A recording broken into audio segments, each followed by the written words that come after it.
Welcome back to the Total Focus Podcast. I'm your host, Paul.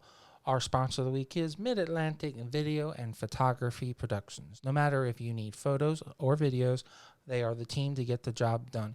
No matter if you have a wedding that you need photos for or a special event, or if you need a wedding videography, or if you have a commercial, they are the team to get the photos and videos for you. Our special guest this week is the current MS Hawai'i World International 2020. Marla Henderson is on the show. I'm so excited to have our first Hawaiian title holder on the show. She's currently moving back to the DMV area, so I had an opportunity to interview her and talk about her experiences living on the island, being married to a military gentleman, and competing in pageant during COVID. So please sit back, relax, and I hope you enjoy this incredible pageant interview.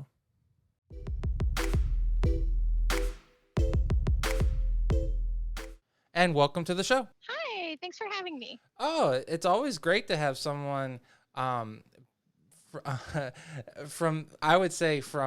another country, because Hawaii is a state, but it's totally different culture. It totally has a different vibe. So it's awesome to have kind of an international pageant contestant here on the show. So Yeah, thank you. I would absolutely agree with you in that Hawaii is definitely a completely other country. It's something that I'm actually kind of using my pageant platform to talk about because I don't think Hawaii should be a state, just because the local Hawaiians, the people that have been there since forever, definitely are. If you look at the history, really, Hawaii was illegally annexed, and it shouldn't have been a state at all. Well, yes. I mean, I was gonna say, I didn't know how far you want to get into it, but if you do any history, you know that Hawaii was basically seized and taken over for no reason, and we just basically walked in and took over entire country. So similar to what Russia did about 4 years to go to Crimea. So is basically how I would equate it. So Absolutely. And actually, we're pronouncing Hawaii. Please. Well, how do you pronounce it? I've been schooled on this several times. Yeah, please. But it's actually pronounced Hawaii. So that even sounds better. That even sounds cooler. Yeah. So it's very similar to Spanish. It's the W is with more of a V sound. So it's Hawaii. Hawaii.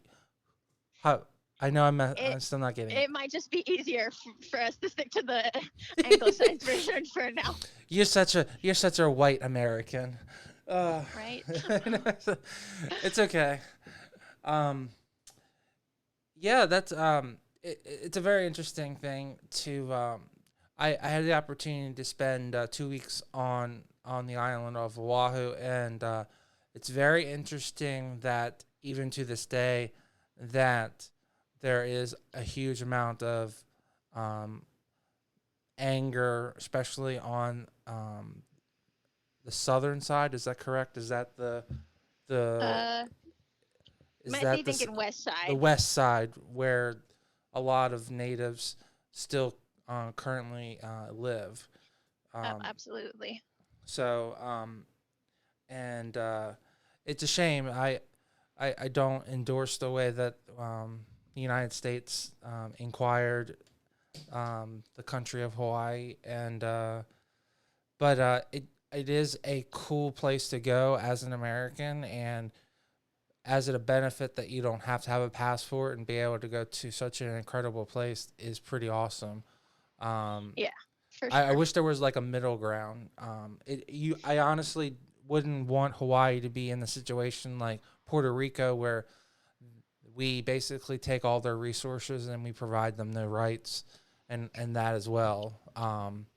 Absolutely. So that wouldn't be a good situation either. No. So that said, The whole point was to learn more about you and your pageant career. So, did you originally grow up in Hawaii, or uh, was pageantry always something that you were personally focused on, or were you more focused on arts or acting or professional or doing sports as a young child?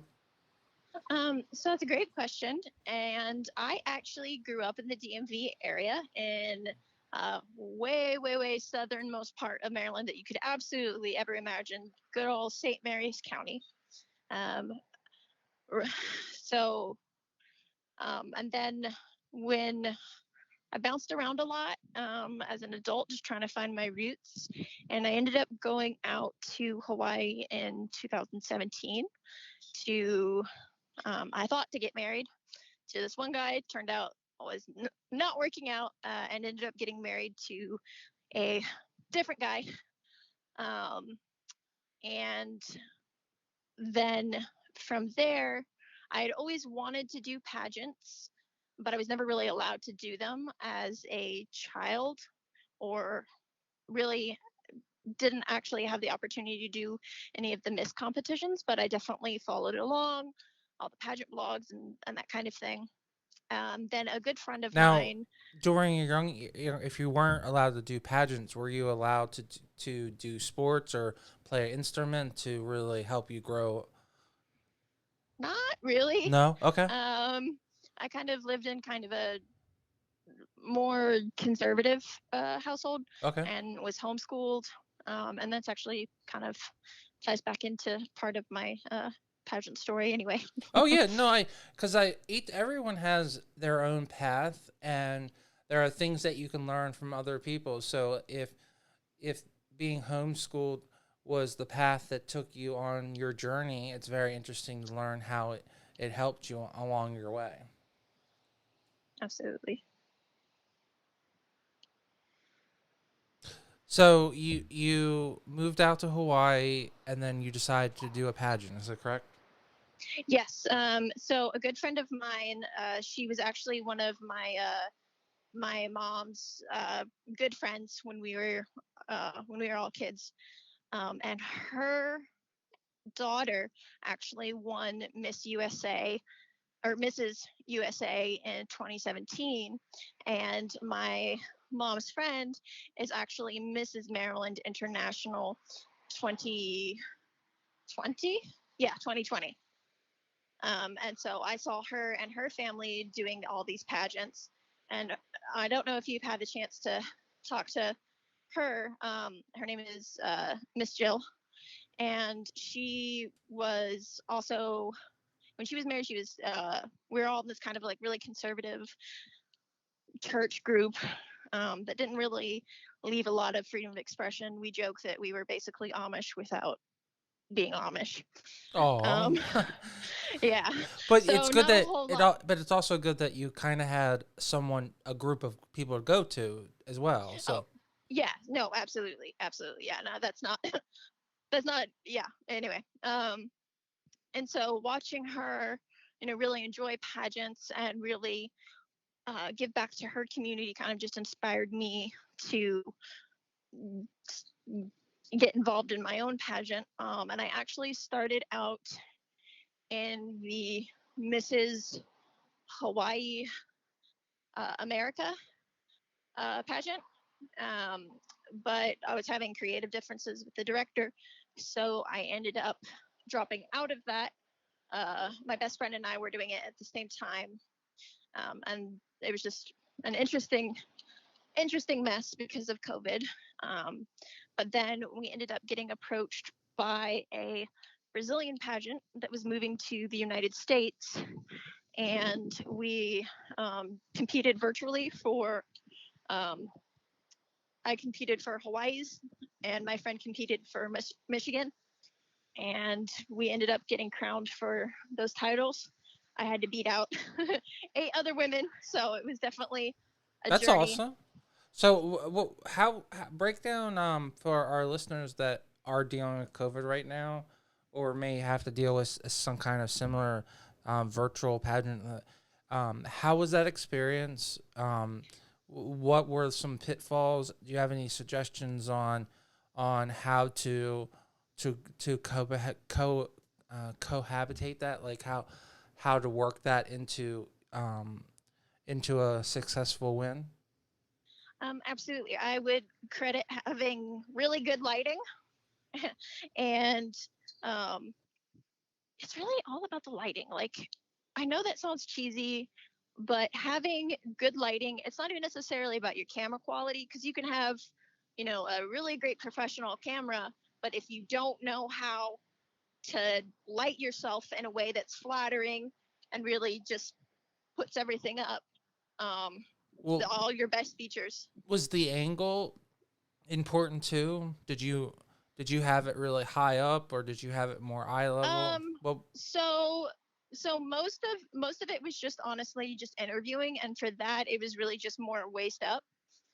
Um, but like with the evening gown section, definitely I needed to have more of a full length view just so they could see how I walked and all of that. But other than that, I feel like most pageants that are going digital are really just doing they're just asking you to send in pictures of your evening gown as opposed to actually walking in your evening gown. So with that, I would just suggest having a really good photographer. okay. Well, I appreciate you putting out having a great photographer, being a photographer myself. I I would ask that the question being, if they are doing a virtual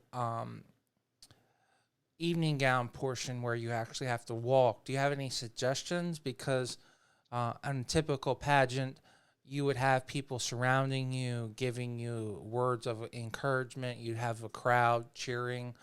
Um, so, how do you focus and allow yourself to get in that mode? Did you pump yourself out personally? Or did you do anything to get yourself excited? And also, did you have some, like, did you put the camera in a room that had like a long hallway where you could walk a little bit so you could act like you had a little bit of a runway? Yes. I definitely did the longer view for that. Um, Thankfully, my best friend is has been absolutely amazing through my whole pageant journey. We've kind of this is really our first experience doing a pageant together, so we kind of just took turns hyping each other up, and we're both interested in fashion and kind of have an eye for what looks good and what doesn't. So we were kind of really just able to be like, all right, well, you need to move this way. And honestly, we watched a lot of YouTube videos of like the Miss, because we're both younger. So we watched a lot of the Miss Universe or the Miss World. A lot of the Miss Venezuelas were really my inspiration for my pageant walk. I mean, that's a consistent thing that any of my past guests continue to say, that they really draw upon watching past pageants. Do you credit that as a major component to being successful at the pageant? Absolutely. Really, if something ain't broke, why fix it? No, and I agree. And if you find it to be very valuable component to training, then might as well take advantage of it. Uh, would you would you go without a coach in the future, or did you have a coach, or uh, or would you have a coach in the future? So for my next pageant, I would definitely prefer a coach. Um, this pageant being such a baby pageant, it's only been in the U.S. for 2 years, so they're still kind of gaining traction. I definitely think that it would be. I mean, my goal is to eventually win Mrs. America in 2022. So I definitely believe that I'll need a coach for that, especially because really it'll only be by the by the time I get there, really would only be my third pageant. or fourth, Well, depending if you count nationals or not. yeah, I agree. Having as much stage time as possible is always a good thing.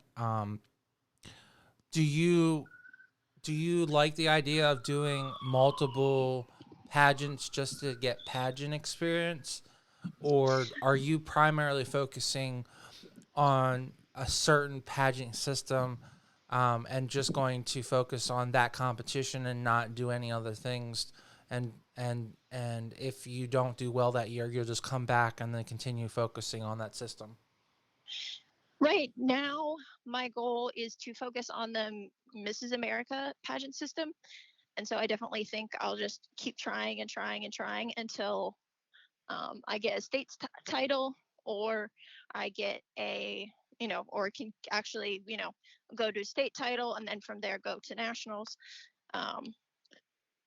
So thankfully, though, I've made a lot of really good friends in the pageant world that are state title holders. And I've been, paying attention to them and watching what they do and really using it as a guide. Is there something that connects you personally with that system that draws you so much to it? Yes, that was my first pageant system that I ever competed in. And I actually got bullied a lot in that system with Mrs. Hawaii. And so it's kind of really become a matter of personal pride, you could say, that having a comeback story within that pageant system, I think would definitely mean a lot to me.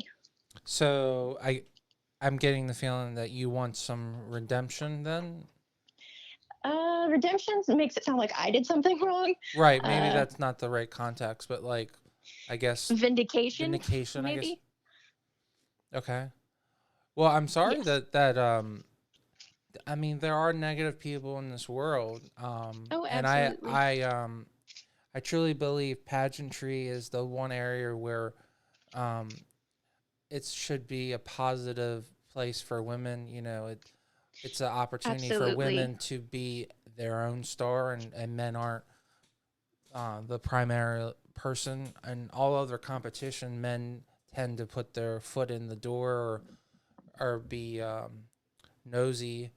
And it's a shame that you're having that bad experience with women in a competition that's supposed to promote women in general. So absolutely, but I don't hold any ill will towards the Mrs. America pageant as a whole. I just think it was that specific I don't want to say system because it's not the right word. Yeah, it was just that particular delegation. Hawaii, unfortunately, has a high history of corruption, and unfortunately, it also trickled down into the pageant world. Gotcha.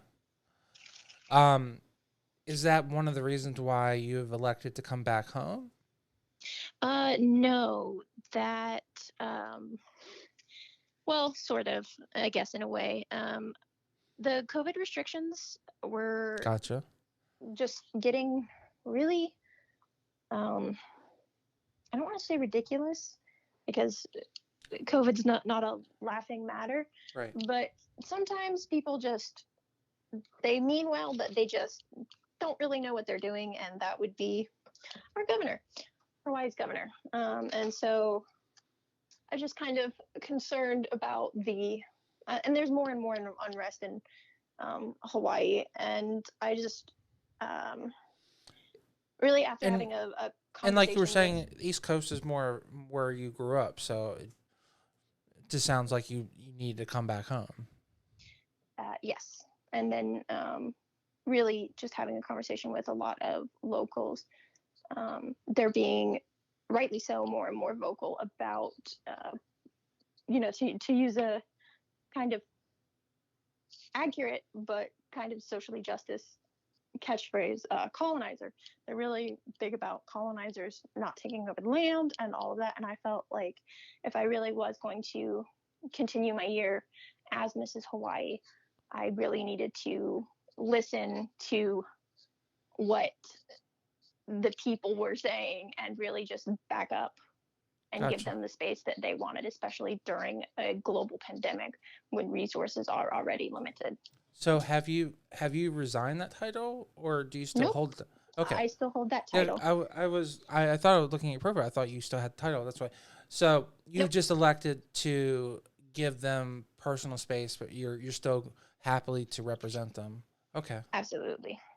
I mean, I think it's a great state. It's Do you feel that um there's a boiling point there that the United States may have to address in the next couple years, or do you think it's just because of COVID? Is Maybe not in the next couple of years, but definitely by the time I'm old enough to have grandkids, I definitely think we'll be addressing Hawaii's statehood. A lot of my peers, because I'm only 26, but a lot of my peers and younger are really um, getting back to their traditional Hawaiian roots and really just embracing the Hawaiian culture.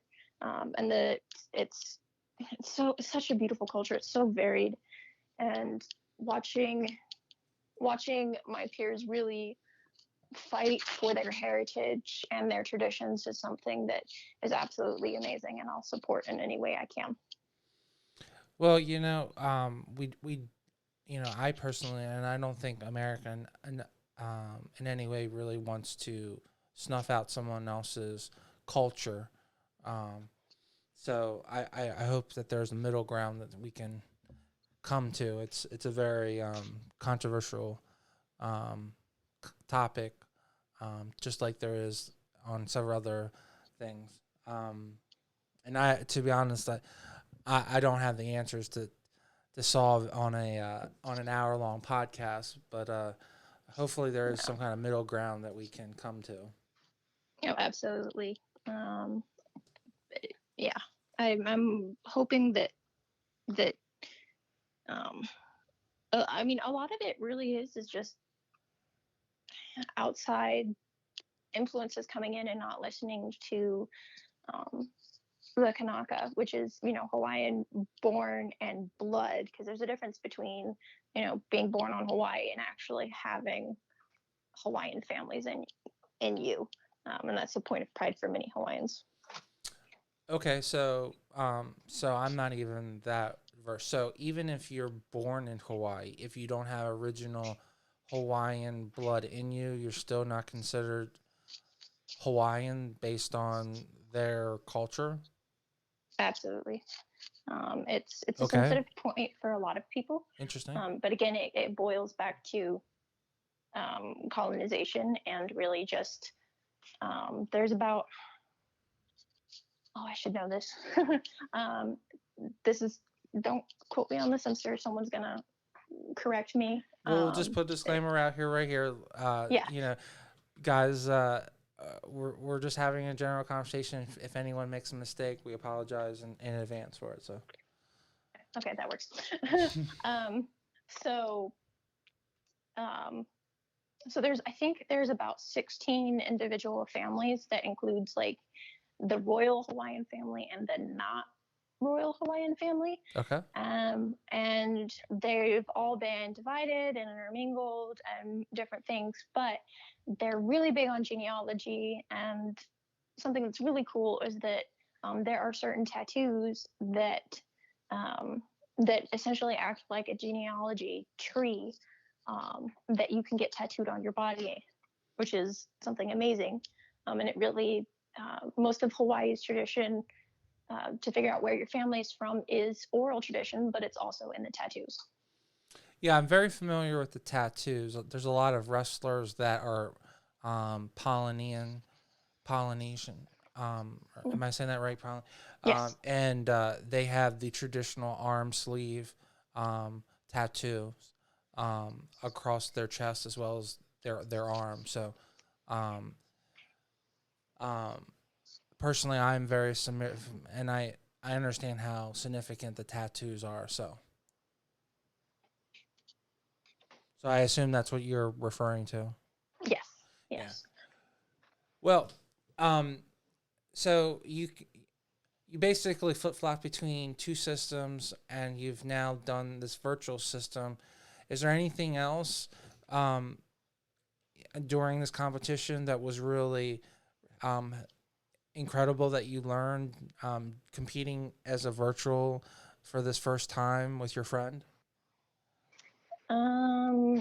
Not necessarily that particularly ties into the virtual aspect of it, but I found that stereotypically you think of a pageant girl or woman as being someone that's very well connected, has, maybe a trust fund. But I'm finding that a lot of these women and young girls are really not. I mean, they may be well connected just because of how long they've been in pageants and the relationships that they've built. But a lot of these girls really place emphasis on being thrifty and conservative of resources. And so I found um, a lot of people are actually reselling dresses or just like my friend and I just walking into a thrift store and finding our state costumes and our winning dresses and appearance dresses. And it's, instead of spending tens of thousands of dollars on a dress that we'll wear once, I paid $9.99 at Savers for.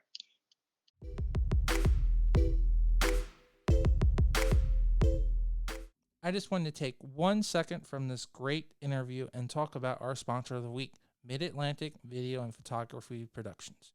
No matter if you're planning a wedding, a special event, or you just need an amazing headshot, they are the team to get the job done. You can reach out to them at 443-422-3830. Again, that's 443-422-3830. Or you can just go right to their website at mavpp.com. Now let's get right back to the show and listen to this great interview.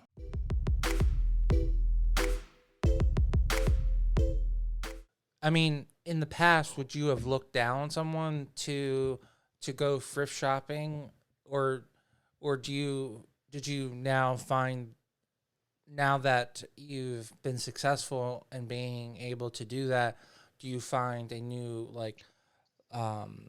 emphasis that there's no stigma behind it or not? I guess is what I'm trying to say. No. So I actually grew up with hand-me-downs and going thrift shopping for like birthday presents and getting a whole new wardrobe. So the concept of thrifting and repurposing wasn't new to me. I just wondered if I could actually make it work in the pageant world. Did you go into it expect that everything would be brand new all the time and that you would hold on to your entire wardrobe? Pretty much. Thankfully, it wasn't the case because my husband's military and so enlisted, and so he doesn't make very much. So I had to entirely rely on my own for creating fees, and Hawaii didn't particularly have very many sponsors available. So I essentially funded everything myself. I I commend you for being so hardworking and doing that. I mean, do you think that plays a major role in being a pageant contestant, is being able to be versatile and not expecting everything to be given to you? Oh, absolutely, for sure. There's definitely a component where you have to ask for things just because either it's out of your price range or it's just generally expected, like with hair or makeup or even photography. Um, there's a certain expectation where these things will be sponsored, but then anything extra, really, you have to work for yourself. Well, I just from logistics, it probably wouldn't have been um, feasible to carry around your entire wardrobe. So probably just from logistics, it probably is better that you trade in outfits as you go, and be able to find stuff secondhand and be able to do that than having to carry around a massive wardrobe. And then Absolutely. I assume I assume that you would rather want to wear something different all the time. I get the impression as a man that women don't like to wear the same thing over and over. Men tend, I personally myself, I could buy one shirt and have, you wear it once every week and that's fine, but I get the opinion that women don't like that. Women like to wear things less than, is that correct? Is that I how mean, you pretty much. Okay. There's typically, I've noticed that you can wear if you have a winning dress. I think it's almost pageant superstition to wear the same dress that you won your state title in for nationals. And I think again that goes back to if it if it ain't broke, don't fix it. Um, Does that go so along with the color too? Do you go if you won in white at state, do you not go with white at nationals? oh I well, lately I've noticed that people are, I say lately, but like the past 3 seasons, I've noticed that a lot of people aren't really wearing white anymore. Oh, I didn't meant But the specific color white. I meant in general no, would no, no.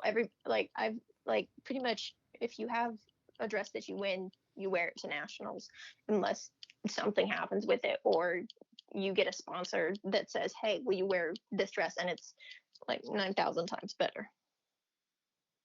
I mean that makes sense to me. I mean if a great designer wants to personally design you a dress, it would be only rude not to take them up on the offer, especially if they're very skilled at what they do. So, Exactly. do you are like being a title holder? Do you find it to be very crucial to go out and then build those sponsors for the next girl, or are you still trying to build them from yourself, and if they continue the following year, that's just a perk, but are you still trying to facilitate your own year? Okay, so if I understood you correctly, I think Well, you had said uh, that you had a limited amount of sponsors, so are you trying to currently try to promote, growing the sponsorship entirely, or are you still trying? You still need help with your own system right now to help you get through nationals. Is what I'm asking. Like I don't know, yes. like what your thought like I guess my thought pattern is that if I was competing in a competition, that I would ask them if they would want to be a long-term sponsor than just sponsoring me personally, but I don't know how you word things and how you're going about it. I just was interested in your concept there. Yes. So I am actually the first title holder for this pageant system for the state of Hawaii. And they have three categories: Mrs., Miss, and MS. But it wasn't because they essentially ran the competition in the middle of COVID, so a lot of people didn't particularly um, do the other two titles, I guess. Um, I mean, that kind of makes sense, right? yeah, Because no, it makes sense. I mean, nothing is normal this year. I mean, like as Hmm. myself as a photographer, it's not normal for me to have no business in the month of August. I mean, that's usually a pretty busy month. So um, this is just not normal. Absolutely. So I mean, I could only assume that that has to be the reason why you didn't have other sisters, but I assume that will be rectified next year. I definitely hope so. And again, I've mentioned it before, but this pageant is so new in the United States that they don't even have individual state directors. They have nothing set up. They have regional directors, but they don't have individual state directors. So I think in the next couple of years, depending on how COVID goes, I definitely think that they want to really build that up. So, what is there anything specifically unique about the system that you're currently in that you were drawn to? I know you specifically said that you competed with your friend that's also in Michigan, so you guys are going to be going to nationals together. But is there anything particular about the system that drew you to it? For one, they most pageants I've noticed do get filmed in a certain degree or another, but this one, I believe, just from what I've watched, I believe they're not directly saying it, but they've posted a couple of things where I think it's actually going to be on VH1 as kind of like a 3-day reality TV show special. So that Oh my was God, that's awesome. right, right. Oh, well, I mean, that's So a huge kudo. Like, where'd that come from? That's I whoever brokered that deal. That's an awesome deal. right. So So, this is their second you season. are you comfortable being a reality star and doing that? Oh, absolutely.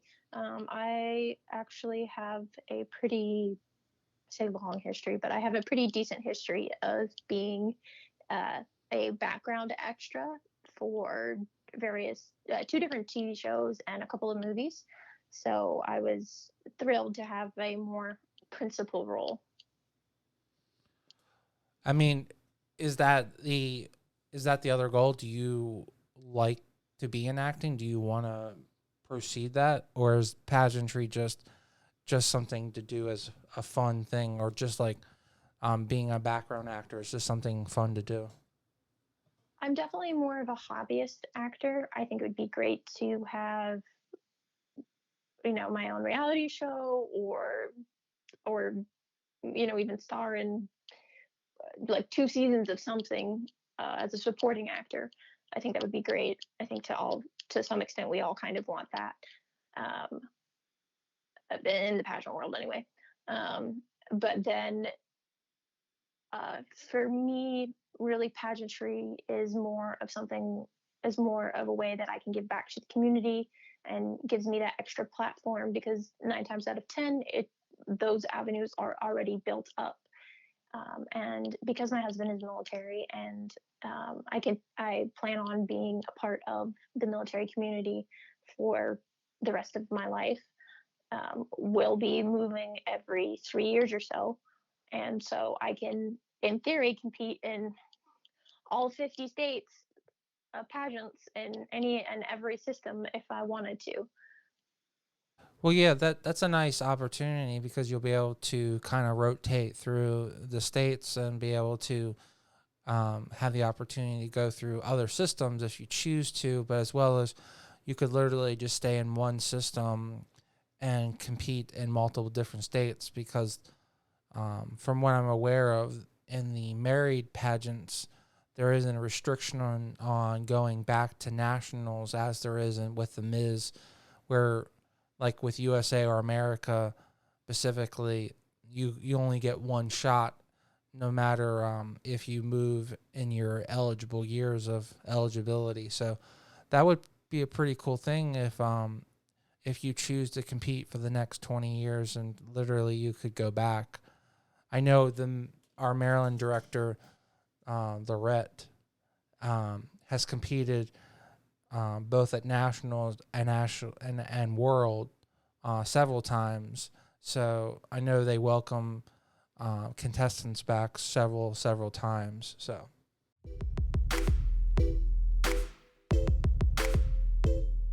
I just wanted to take one extra second and talk about our sponsor of the week, Mid-Atlantic Video and Photography Production. No matter if you're planning a wedding and you need a wedding videographer, you're doing a music video, or you're doing a commercial, they are the team to get the job done. You can reach out to them at 443-422-3830. Again, that's 443-422-3830. Or you can go right to their website at mavpp.com.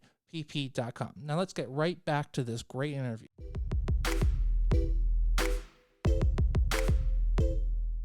Yeah, that's definitely something that I'm looking forward to. I mean, I would agree. It sounds like it's a pretty awesome opportunity. Um, I would you I guess there's some kind of unique questions. Would you want to have a crown for every state that you hold a title, or would you just use the same crown then? I don't know, because I think some states do have different crowns, Okay. Well, even though they're I in wouldn't the be an same expert in that, but system. that would be cool if they have different crowns. Absolutely. I know that the Hawaiian crown was vastly, vastly different than the Maryland crown. I got a chance to see Mrs. Maryland America 2019's crown up close and personal at the pageant that happened just a couple days ago. So, and looking at I had a chance to look at the title holders for Mrs. Hawaii's last year. I got the chance to look at her crown, and it was almost night and day difference. So is it? Can you give us a kind of an idea? The Maryland crown is like a three kind of arches is how Maryland is, with three cycles of diamonds around the base. What's the Hawaii one look like? So it still has those same 3 points, but the gemstones themselves are arranged a little bit differently. And as far as I could tell, Kayla's was a little bit thicker on the base. Yes. And it looked like she had metal prongs, but the Hawaii crown has plastic prongs. Okay. I do know specifically that there are states that have a local, so they'll have local in-state, and the local is supposed to be 2 rings of diamond, and the state level is supposed to be 3. And Kayla came to me early last year and asked me, was there supposed to, I said to her, you have to order it, but traditionally the state pageant crown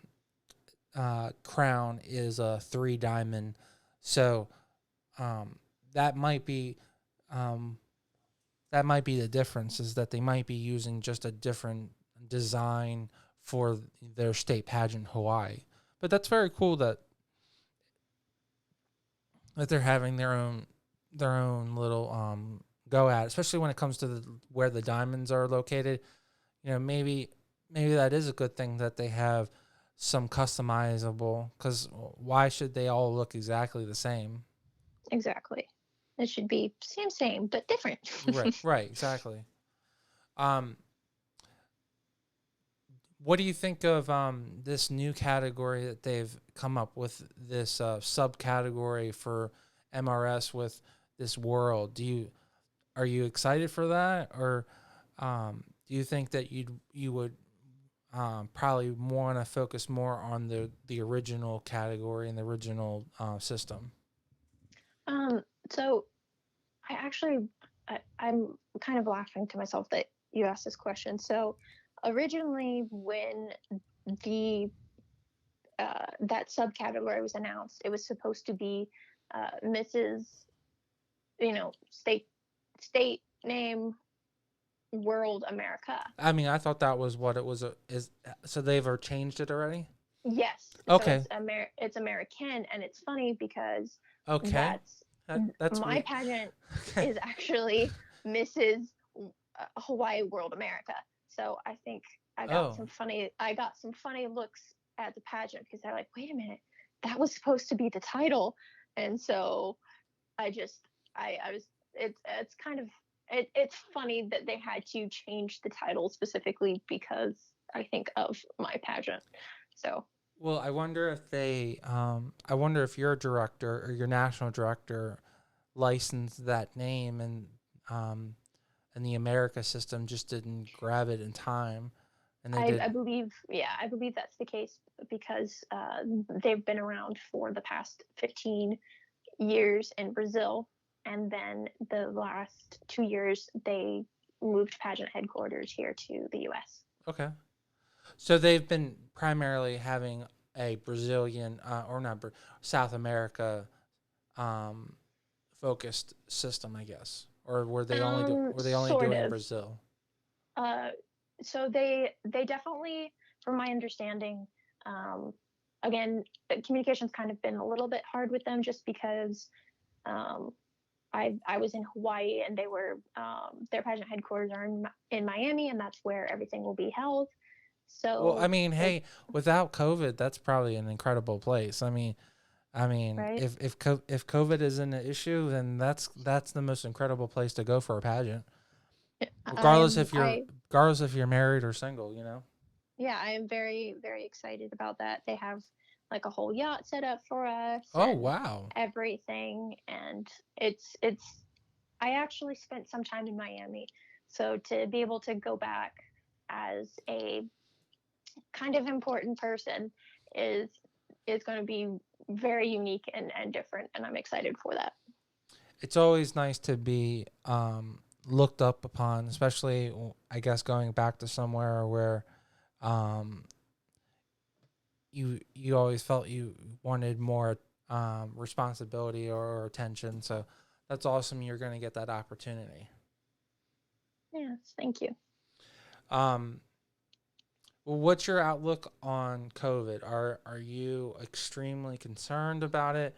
Um, how does that affect you when it comes to the pageant? Like, um, I personally, I do not feel comfortable being indoors with a large group of people.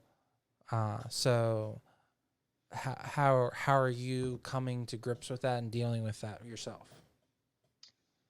So for me, this question is kind of complicated, especially because since my husband's military, any exposure puts, I mean, not to make him sound more important than he is, but it's kind of a matter of national security if he gets COVID. And I mean, really, if any of our troops get COVID, that is a matter of national security because it, the military is like this giant machine that has all these gears and cogs, and if one of them is out of place, then the whole system is out of place. And with COVID and everything, people, they have to go to work, in the military at least wise, or just stuff stops, and that's not good.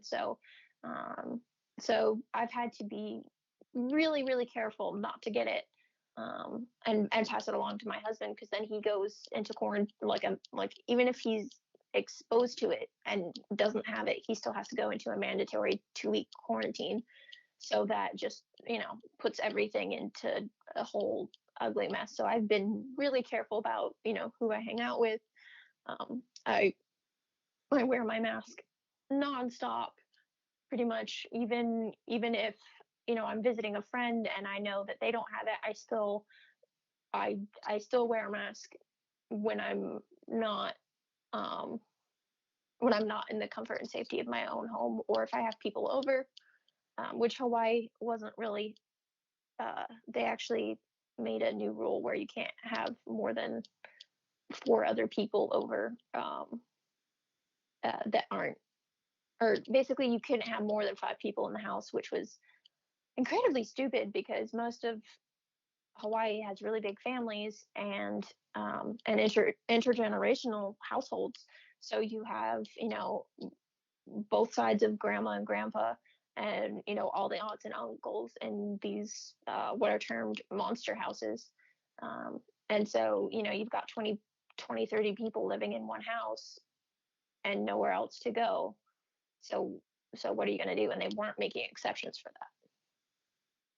Yeah, I don't know how to come. That's another. I mean, what do you do with people that do? I'm fortunate. I have a family where I do still live at home, and I don't know what we would do if they would have some kind of rule like that.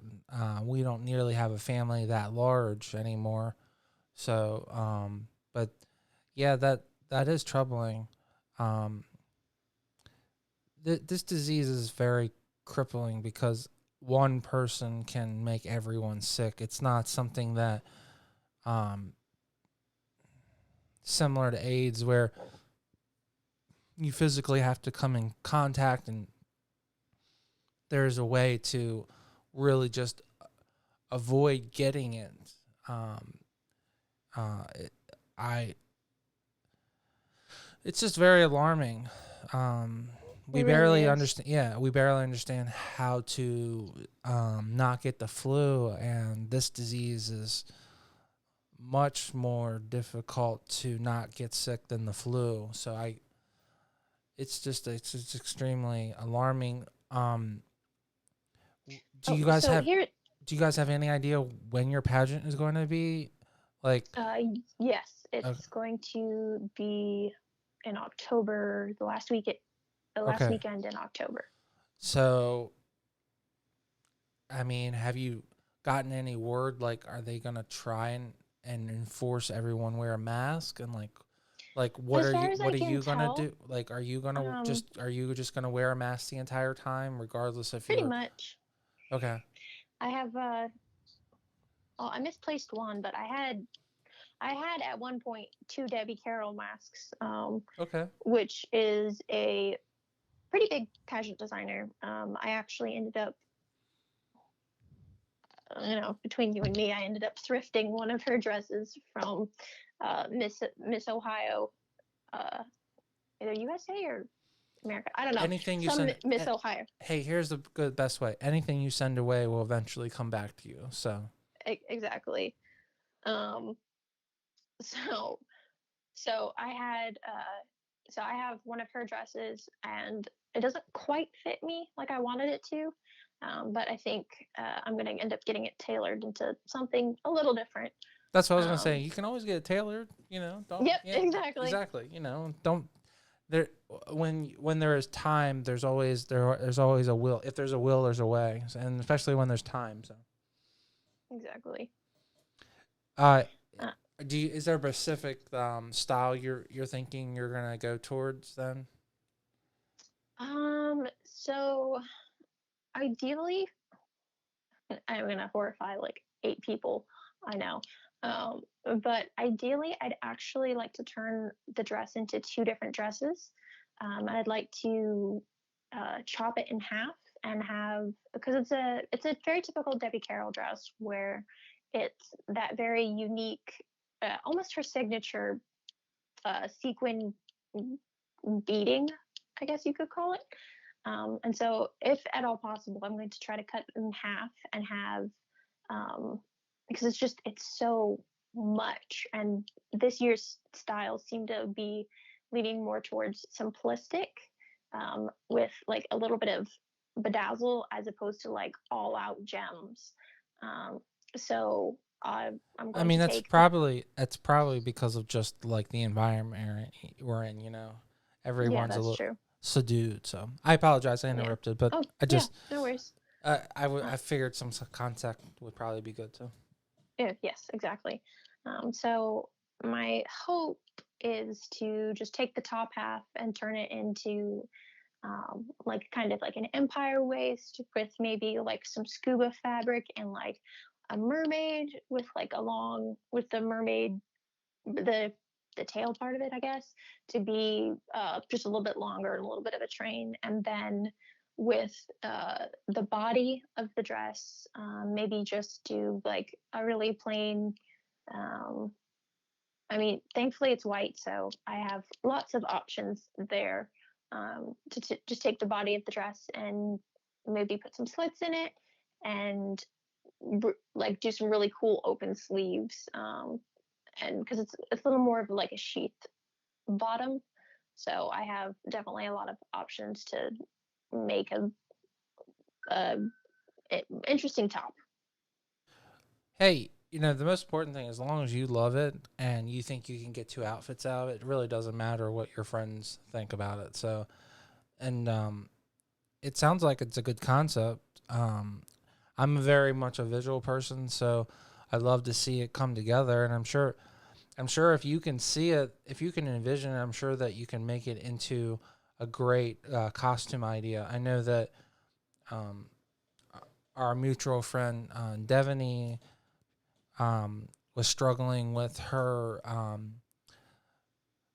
costume idea for nationals, and she put it together basically in 2 weeks. So, you're definitely way above. You have things put together much sooner than Devaney did last year. So,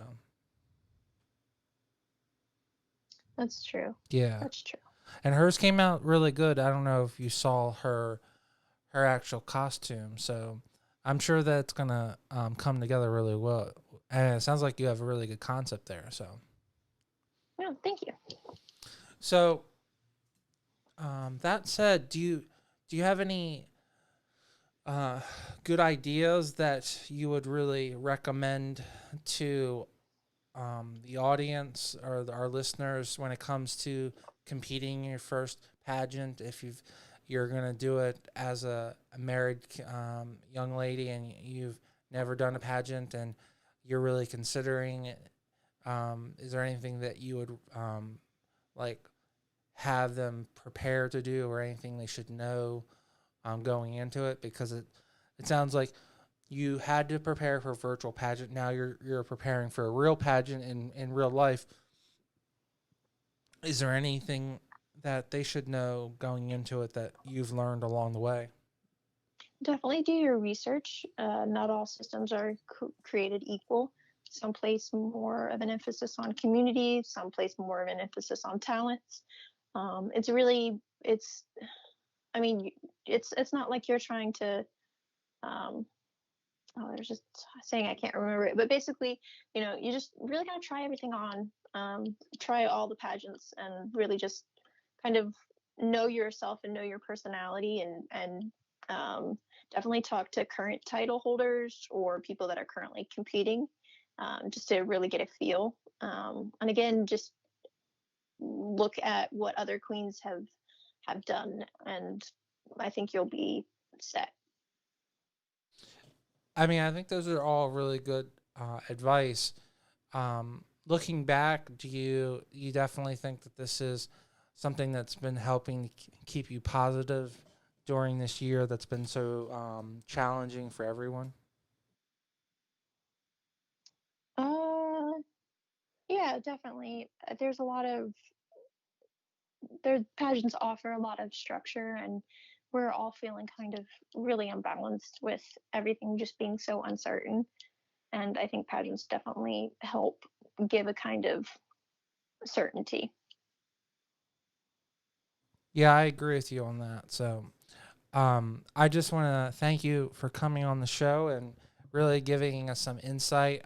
It's always really interesting to, like I started off the show, to learn more about Hawaii. And it's sad to hear that there hasn't been really any emphasis to really grow that trust on either side. And hopefully there can be some mending as well as some preparing in the future. And I hope that you can help in that. And it sounds like you're a great representative of this great state of Hawaii. So hopefully they will accept you as much as you try to accept them. So, Well, thank you. That means a lot.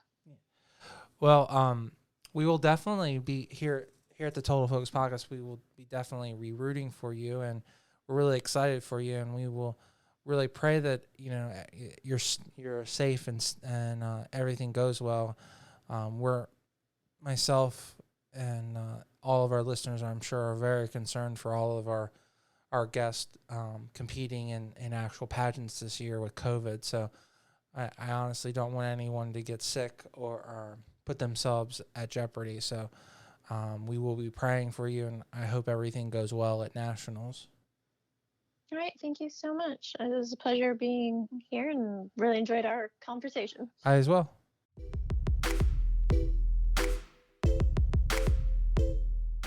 Marla, thank you so much for coming on the show.